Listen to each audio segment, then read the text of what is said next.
England, Canada, Australia, and many other countries are led politically by prime ministers to the Queen. In fact, she is the official head of 123 Commonwealth countries.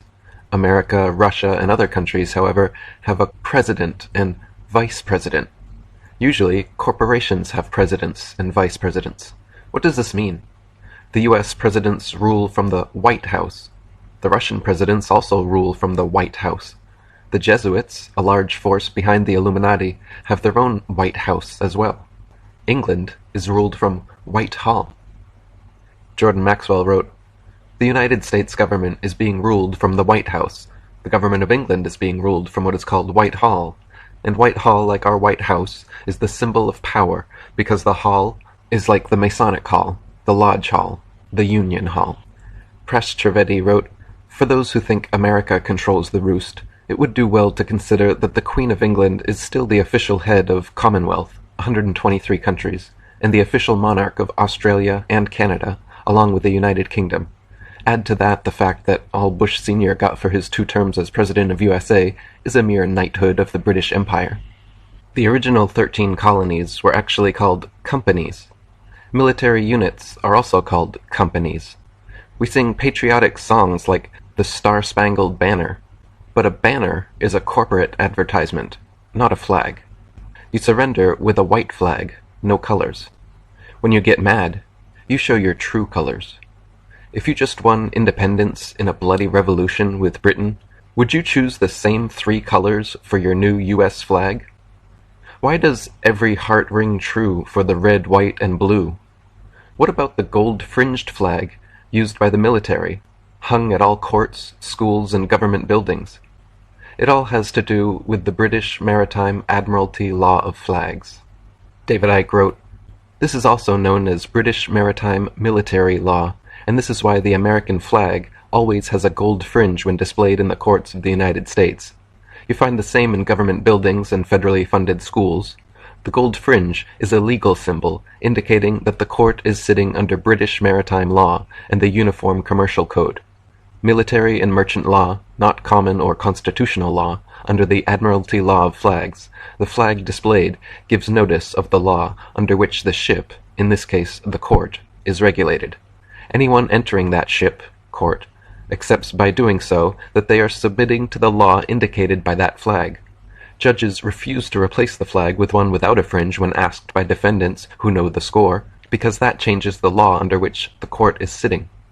If you appear in a court with a gold-fringed flag, your constitutional rights are suspended, and you are being tried under British maritime military merchant law." You see, there are 2 kinds of law. This is a subject I love. I've been talking about this for years. There are 2 kinds of law on the earth that rule the whole world, but most people don't know that.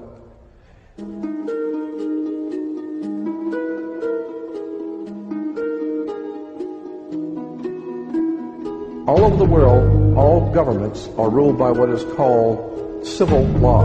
Civil law goes back to a Latin word, civili, which goes back to the word illi. Oh God, I mean, you go on for hours on this stuff. Civil law, which is called in all countries the law of the land. So you say, well, you can't do that because it's against the law of the land. The law of the land is civil law, Roman civil law, the law of the land. But there is a second law which also operates all over the earth identical. It's called UCC, Uniform Commercial Code. That is the law of God in the world of business. I don't care if you're in Japan, in Africa, in China, in Istanbul, Turkey. If you have a company, if you have a corporation, if you are doing business where you buy and sell and make money, you are operating on this earth under something called UCC, Uniform Commercial Code. Because if all countries worked on a different commercial code, then nobody could do business with anybody. You couldn't trust Japan to pay you. Japan couldn't trust America to pay them for the cars, because everybody has their own laws.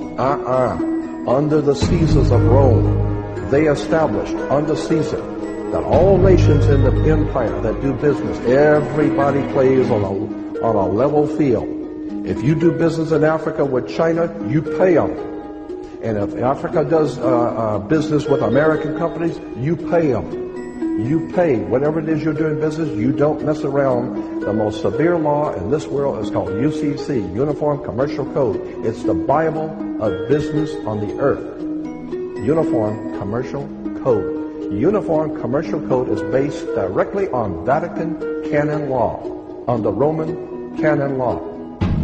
Consequently, when a ship pulls into port, it pulls in and stops, and it's called in its berth.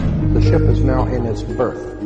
Because it is on the law of the high seas, or commercial maritime, UCC commercial law, rules the seas. So when the ship pulls into its berth, the first thing the captain must do is to present a certificate of manifest to the port authorities, which means that the port authorities need to know how much is on this ship that you're bringing into our country and our economy. How many TVs, how many cars, whatever you're bringing, how much are you bringing into our economy? So you have to have a certificate of manifest of what is the value of your ship here. What are you doing? Consequently, when you are born, you come out of your mother's water. Therefore, you must have a birth certificate, a certificate of manifest, because you are a corporation-owned item. You are a human resource. International Maritime Admiralty Law, the law of the high seas, began in Sumeria, was perfected in Rome, and continues to this day. Jordan Maxwell has explained that the way we trade commerce today is modeled after the Masons, Templar Knights' 1,000-year-old system. Notice how, regardless of whether you send a product by air, water, or land, you ship it. The ship pulls into its berth and ties to the dock. The captain has to provide the port authorities with a certificate of manifest, declaring the products he has bought. Through a legal loophole the royals have created, U.S. citizens are considered property of the Queen under British maritime law. Since we are born of our mother's water, from her birth canal, we are thereby a maritime product, a shipped commodity. Our mothers were delivering a product under maritime law, and that's why we are born in a delivery room. That's why the dock signs your birth certificate, your certificate of manifest. You're kept in the maternity ward. Why a ward? No other hospital areas are called wards. Prisons have wards and wardens. The judge sits on the bench for the bank. Banks are on both sides of a river. A river bank directs the flow of the current sea, the currency, the cash flow. The currency is deposited from bank to bank down the river. We're just consumers to advertise to. Just human resources to be used up like batteries. And they are the social engineers molding us useless eaters into wage slavery. Understanding words is what you really need to start doing. You need to start doing your homework and understanding words. If you put an S in front of words, it becomes swords. And that's what words are. They are cutting. They can cause you great trouble. Humans are word-controlled creatures. So we need to establish what words mean. Again, when we talk about law, there's a Roman maximum in law that says, "For he that would be deceived, let him." Simply meaning, if you are so ignorant as to be deceived, then that's your business. That's your problem. So you need to do your homework and find out what words mean, especially in relation to law and government. Because there is a world of occultism that is operating today throughout the world, in which you use certain words, and when those words are used in a court, they don't mean the same thing at all.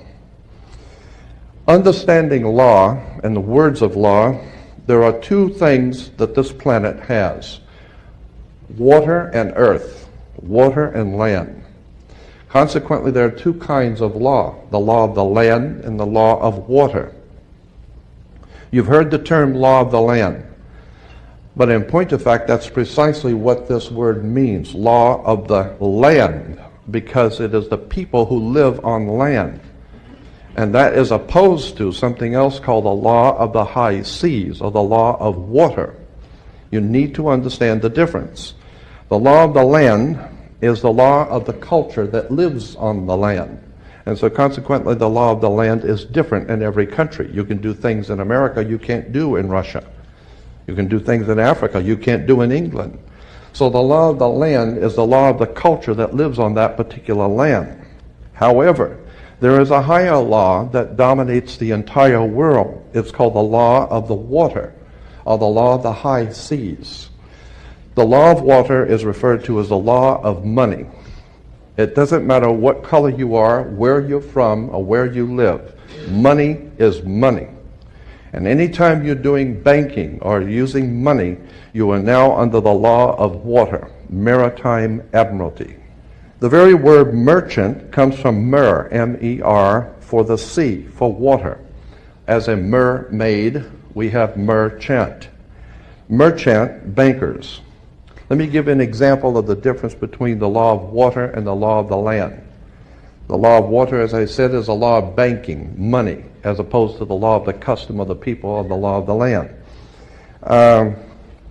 The Statue of Liberty must be put in water. It could not be put on American land as such. It had to be put in the harbor because it's not the Statue of Freedom. It's a Statue of Liberty. Liberty is what a sailor gets. When he pulls into port on a ship, he gets liberty. He's not free.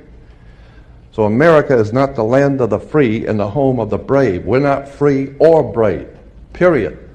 We're not free. This is not a free country. Now let me give you an example of how this law of the water works. Why is it that you have to go to court?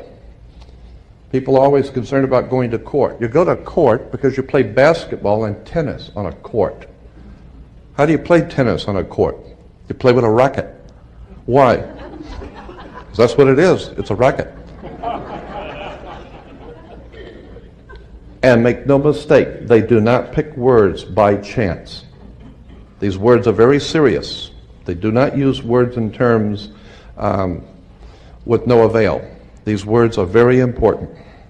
When you go into a court, what's the idea of going to court? It's a game, like basketball. The whole idea in a court is to put the ball back in the other guy's court.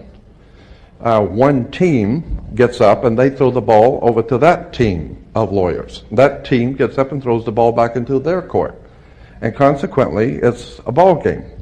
And the judge is wearing a black robe, so he is the referee. The judge is the referee. He doesn't care which side wins or loses because he's going to get paid anyway. So he couldn't care less. He's merely there as a referee, and that's why he wears a black robe. And that's another interesting subject we can get into later. But the judge is a referee between two teams. The judge, we are told, rules from the bench. The word bench in Latin is a bank. Therefore, the judge rules for the bank. Where do you find banks? You find banks on both sides of a river. They're called river banks. And what does a river bank do? It directs the flow of the current, see. The juice. Consequently, your money is current, see, because it's the flow, the cash flow. And I'll give you an example of how this works.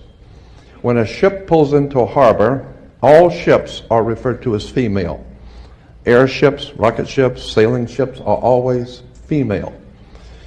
Why? There's a very good reason. Maritime Admiralty banking law says all ships are female because they're carrying items. They're carrying items for money, and so consequently they are under Maritime Admiralty law. Let me give you an example of how this works. When a ship pulls into harbor, it parks at the dock, and it ties off at the dock.